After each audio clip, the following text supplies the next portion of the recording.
Alright, ladies and gentlemen, so, walking home from work on this fucking dark and stormy night, oogly boogly, over by this forest, with a street near me.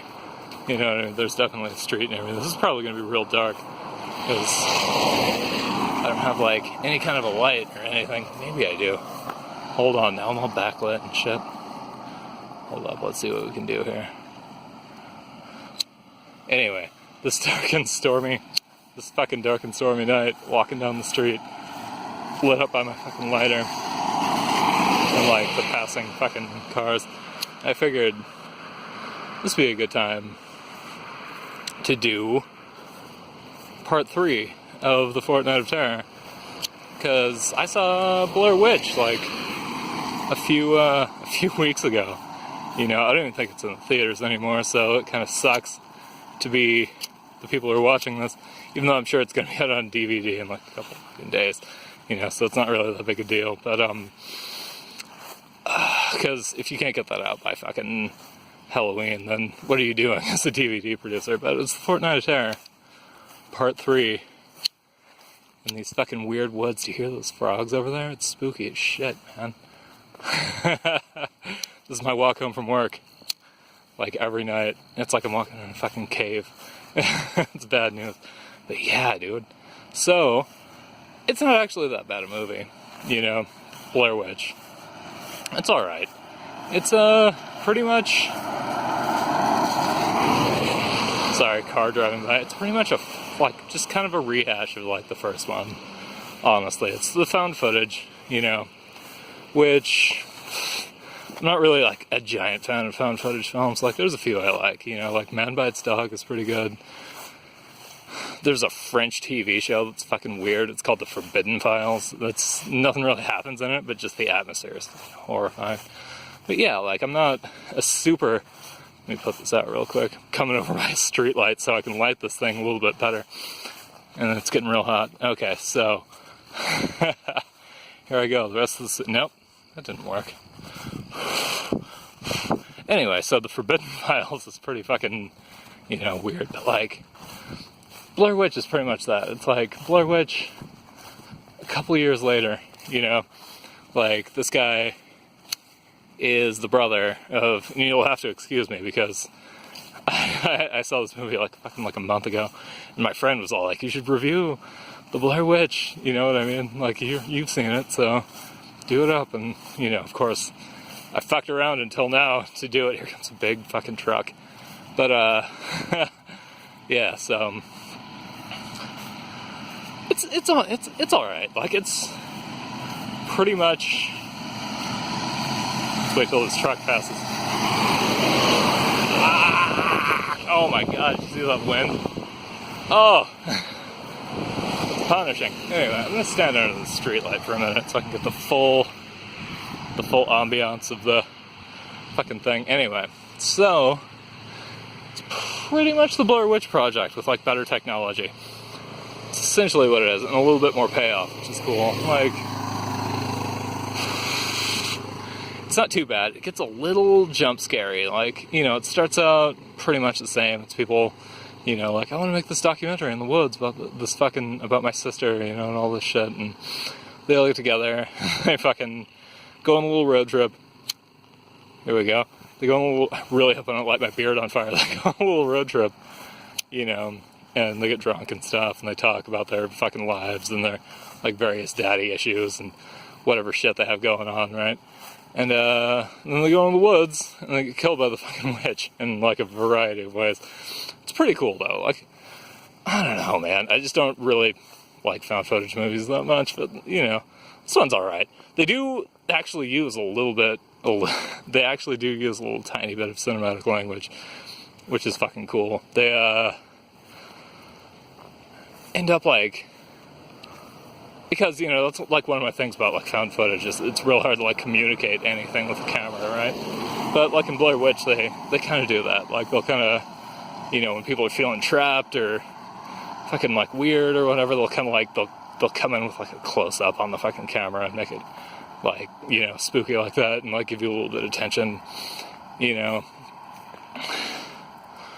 you know, they do like a few things with like lighting. There's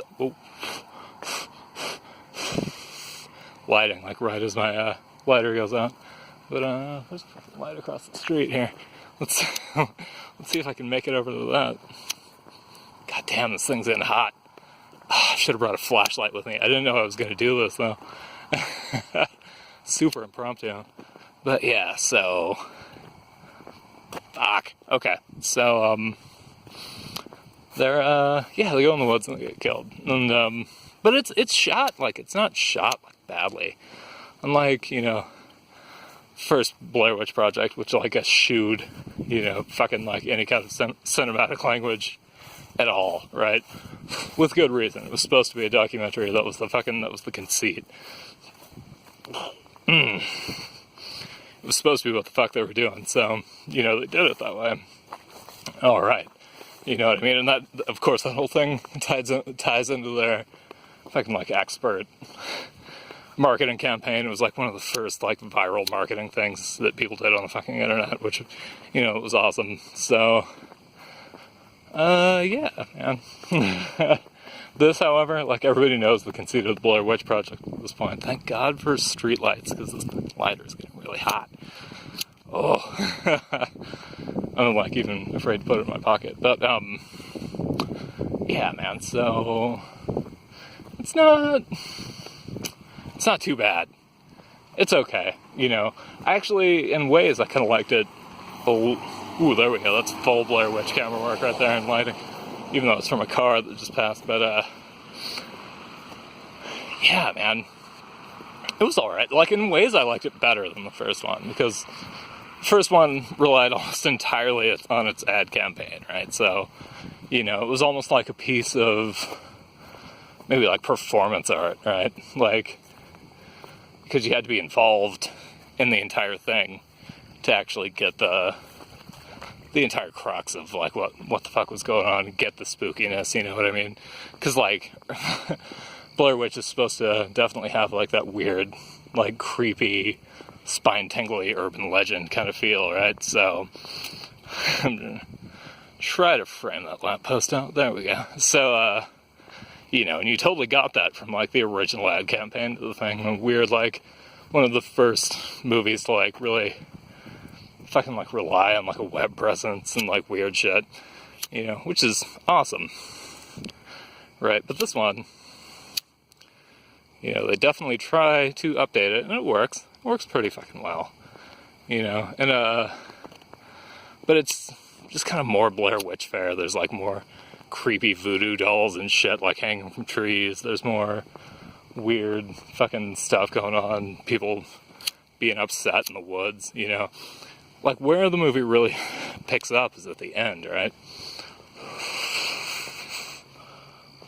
Let me stand up in the fucking light of, like, the full moon here, peeking through the clouds, like, right next to the forest to tell you about this shit. Also, so I can light my lighter so you can see my face. Full Blair Witch style. Anyway, so, right, here we go. So, the end, they go into the fucking, like, Blair Witch, like, house, right? And there's actual, like, a lot of payoff in there, which is one of the things that I think the original Blair Witch Project lacked, right? So, and which Blair Witch 2 totally had. It had, like, a lot of tits, you know, and a lot of, fucking, like, weird special effects and shit, and I kind of, you know, I appreciate that movie for that. But, yeah, so they go into the fucking witch's house, right? And it's so horrifying. And that's when the cinematic language, like, really, fucking starts to progress, because, like, they just make it so fucking claustrophobic. And they do it still with the conceit of the, God damn it. This is a bad idea, like, visually. Anyway, they do it with the conceit of, you know, the found footage stuff still, you know what I mean? So, like, but there's this one part, and if anybody's the least bit claustrophobic, this is going to scare the shit out of you. There's this one part where, like, this lady's, like, crawling through the tunnels underneath, like, the fucking Blair Witch's house, and it's all wet and shit, and it gets all skinny, and it's all fucking horrifying. So, if you're going to watch the movie, you know, there's a cool twist in it. I think, anyway. It's a very, like, science fiction-y, like, weird kind of urban legend-y twist, which is, it's very fucking cool. And that, like, kind of comes down to the end. But, like, if you're, you know, if you go into this movie, you're going to be waiting for, like, the end, like, the very end of it, when they go into the house, because the house is fucking horrifying. And you actually, like, they do a pretty good job with the witch, too, because they just kind of, like, they show her the corner of people's eyes, and, like, you know, she's a CGI witch, and she looks fucking horrifying. And her looks are, like, based on her, like, legend and shit, which is awesome, right? So, you know, like, it kind of, like, wraps around, like, that whole thing. And you kind of have to think about it for a minute before you really get it. So, you know, it's pretty good. So if you're looking for... God damn. So if you're looking for, like, a decent... That is so hot. If you're looking for a decent found footage movie, like, this Halloween season, Blair Witch isn't too bad it's not too bad, you know, even though Forbidden Files is a French TV show from the fucking 60s. It ran from the 60s to the 90s, and it is far creepier than the Blair Witch, like anything the Blair Witch Project could ever fucking manifest. And, like, even less happens in it, you know. So if you really want to have a spooky party, you should probably watch that. But Blair Witch, if you're looking for something modern, isn't too bad. My finger... Oh my god.